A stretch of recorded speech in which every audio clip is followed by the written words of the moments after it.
one of the vexing issues, of course, as community is the inequality. How much, let's put it this way, there's always inequality. We're never going to have an equal society because it's just a point in, 50-50 bullshit. It's always going to have differences of contribution. The question is the limits within which that diversity is tolerated, right? So everybody needs to contribute. And what do you do when people step outside of that? And I just mentioned this a bit before. So that's a vexing issue for every social group, is how to manage the inequality of contribution in a way that allows for it, because you're 70 or you've got a broken leg, for whatever reason, there's an inequality of contribution, and that changes over time. Hopefully, I can't contribute this year. Or whatever, So you've got to look at it from a long-term perspective within reason. So that's vexed me for a long time, and I have a very different. And I had an argument with yesterday about this issue because he's all rights and no responsibility, or responsibilities. Rights are something you're entitled to, and responsibility is something you can do or not do if you feel like it.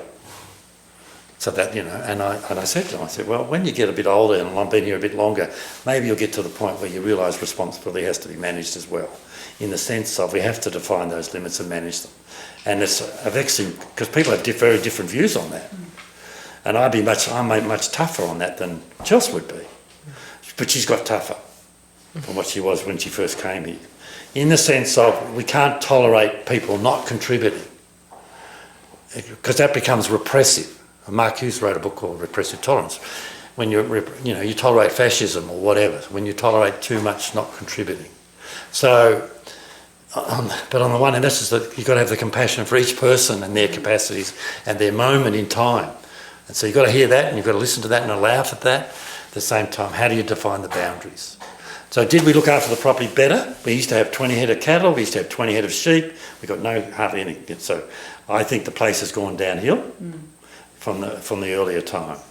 I think we asked too little, not too much. 60 hours. If everybody did put in 60 hours, I think the place could be well looked after, but not everybody does. So maybe we need to increase the hours to accommodate that inequality, and therefore raise our standards of looking after the place. That's one thought. And it's been tried, but it's been pretty much a fixture. So I ain't got an answer for it. I can only just frame the problem. Chelsea.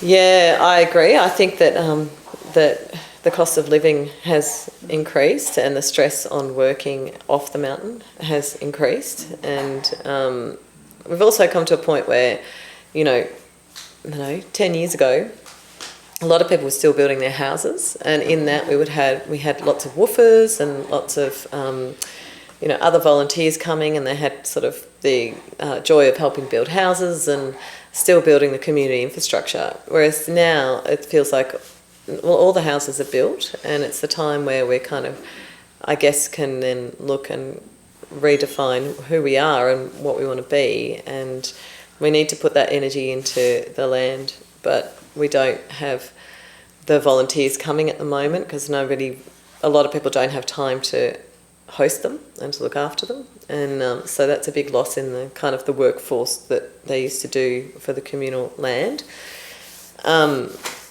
But yeah, it's an issue. It is an issue, and I don't know the answer either. We've tried lots of different models. We tried this pay if you don't show up to work day, or do a work day on another day to replace, then you pay a certain amount of money so that we could pay contractors to do things.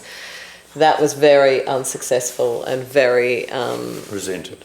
Yeah, a lot of issues, because people didn't want to be scrutinised, and they wanted to know who was, accounting those hours and what is a contribution. And we've gone through all of these planning days on what's a contribution, and so some people do a lot more, some people do a lot less, but the resentment does come up every now and then between those two, and it's sort of fair enough, I think.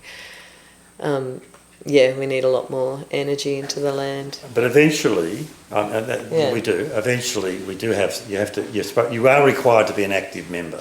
An active member is someone who comes to meetings, engages in social life of the place, takes on some responsibility, and comes to work days. That's how we've defined active member, and that's in our registered rules. And the directors are required, under the registered rules, under our policies, after 3 years to declare you inactive, and then you're expelled. We've only ever expelled one member, and it wasn't for that reason; it was for other reasons.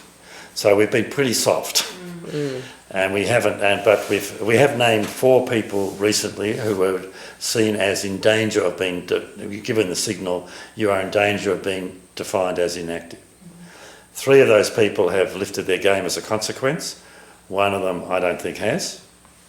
And, that's something for us to look at. And there's another person who's also, I think, dropped out pretty much and needs to be picked up by reach out.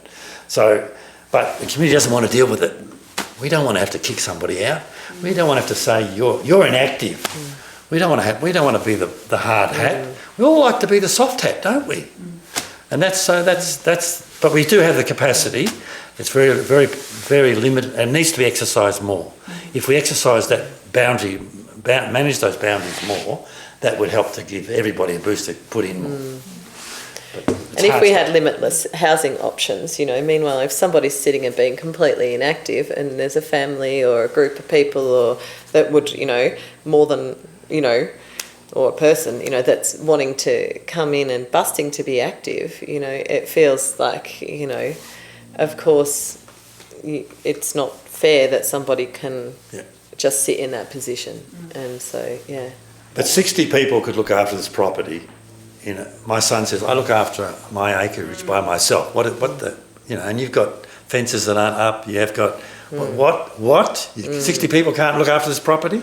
Bullshit.